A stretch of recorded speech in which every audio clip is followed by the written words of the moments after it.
বাড়ির পাশের এই হাসপাতালে গেল ২২ জন ভাইয়ের স্ত্রীকে সিজারিয়ান অপারেশনের জন্য নিয়ে আসেন দেবর আশিক। কিন্তু জীবনের প্রথমবারের মতো এই অভিজ্ঞতা তার বড়ই তিক্ত। হাসপাতাল কর্তৃপক্ষ সফল ডেলিভারির কথা জানালেও একদিন পরেই মারা যায় শিশুটি। মৃত্যুশয্যায় মা মিথিলাও। আজকে আমার বাইশটা গেছে, আরেকদিন অন্য একটা মানুষ যাইব। এটা এরকম যাতে ঘটনা না ঘটে এখন এই জিরিপুরে এটার একটা আমরা ভালো একটা বিচার চাই। হাসপাতালে ঢুকে ঘটনার কারণ খুঁজতে গেলেই বেরিয়ে আসে থলের বিড়াল। নার্স আর ম্যানেজাররাই দেখভাল করছেন সিজারিয়ান অপারেশনের মতো গুরুত্বপূর্ণ রোগীদের। তার উপর অনুমোদন ছাড়াই চলছে এসব কার্যক্রম।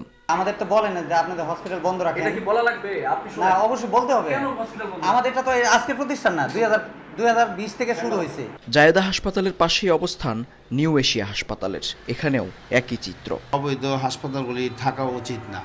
এটা সিভিল সার্জন মহোদয় দেখা যেগুলি নাকি অবৈধ এগুলি স্থগিত করা উচিত। যতদিন পর্যন্ত উনি পেন্ডিং রাখবে তা পরিচালনা করা যাবে অবশ্যই।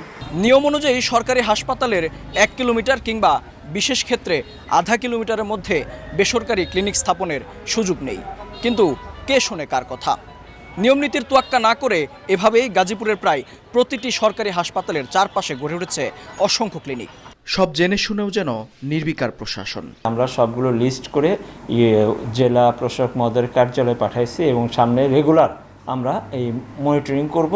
সিভিল সার্জন অফিসের তথ্য বলছে জেলায় অনুমোদিত ক্লিনিক রয়েছে ১৫০টি, আর অবৈধ ক্লিনিক তার দ্বিগুণেরও বেশি।